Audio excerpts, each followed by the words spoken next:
Tere lapsed! Me lõpetasime teiega enne vaheaega sellise teemaga nagu kaasajaliku ja täishääliku ühend. Täna me lähme edasi aga uuesti sulghäälikutega. Ole hea, tuleta kõigepealt meelde, mis olid sulghäälikud. Me oleme neid teiega juba päris palju õppinud, aga kordamine kulub alati ära. Nii, ja ole hea, pane pealkirjaks palun sulghäälik sõna alguses.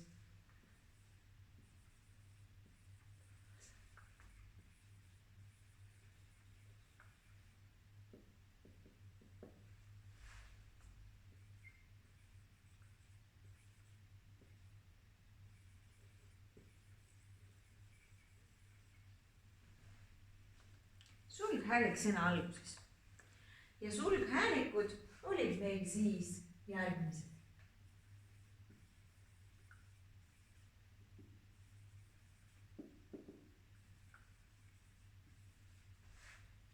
K, P, T ja G, B, D. K, P, T, G, B, D. 6 tähte. Hea meelde jätta. Me oleme rääkinud teiega sulghääliku pikkusest ja oleme rääkinud, kuidas nad on S-i kõrval, aga täna me räägime sellest, et kuidas eesti keeles neid sõna alguses kasutatakse. Ehk teisisõnu, kui sõna algab sulghäälikuga. Ma loen sulle ette mõned sõnad ja proovi mõelda, milliseid sulghäälikuid on siin kasutatud. Karu, kuningas, pajatab, poiss, taat ja tulnukas. Millised sulghäälikud olid nende sõnade alguses? Just K, P ja T. Ja eesti keel, me võime teda natuke nimetada selliseks tugevaks keeleks, armastab tavaliselt sõna alguses tugevaid sulghäälikuid. Ole hea, paneme selle reegli kirja. Kui sõna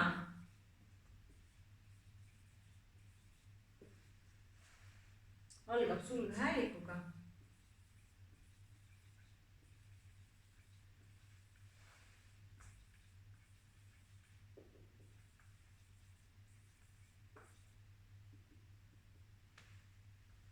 siis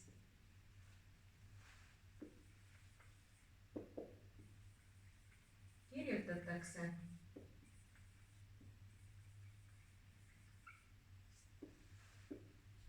eesti keeles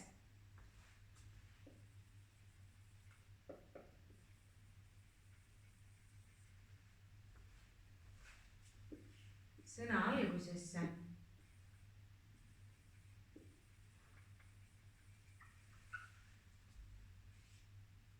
algusesse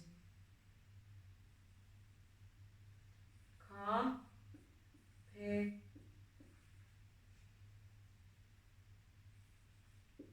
või T. Kui sõna algab sulghäälikuga, siis kirjutatakse eesti keeles sõna algusesse K, P või T. See on siis tavaliselt.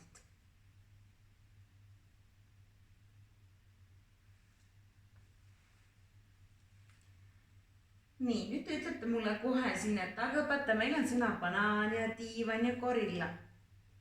Tõesti. Meil on olemas ka nõrga sulghääliku ehk GBD algusega sõnu. Aga neid sõnu nimetatakse võõrsõnadeks, sellepärast, et nad on tulnud teistest keeltest. Nii et eesti keeles me tavaliselt, sa võid siia ka panna järgi, tavaliselt,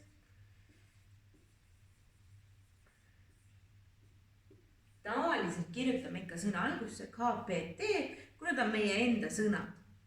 Aga võõrsõnad, siis näiteks banaan, banaanid meil Eestis endal ei kasva või gorilla meil Eestis metsas ei ela või näiteks meil ei ole ka gekkosid Eestis. Et need on sellised, nagu öeldakse, võõrsõnad, need on eesti keelde laenatud ja sellepärast nad algavadki nõrga sulghäälikuga. Ja kõige parem ära tunda, kas need võõrsõnad algavad nõrga või tugeva tähega, on oluline teada tähendust. palun võta lahti õpik lehekülg 106. Palun võta lahti õpik lehekülg 106.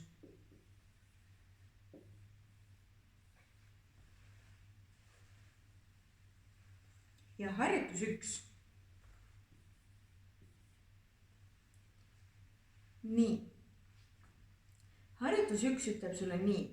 Vahel sõltub sõna tähendus sellest, kas sõna algab tugeva või nõrga sulghäälikuga. Ja te näete, et teil on 2 tabelit ja mõlemas tabelis on tegelikult lihtsalt erineva sulghääliku algusega sõnad. Nii, mida võiks tähendada nõrga tähega pall? Just.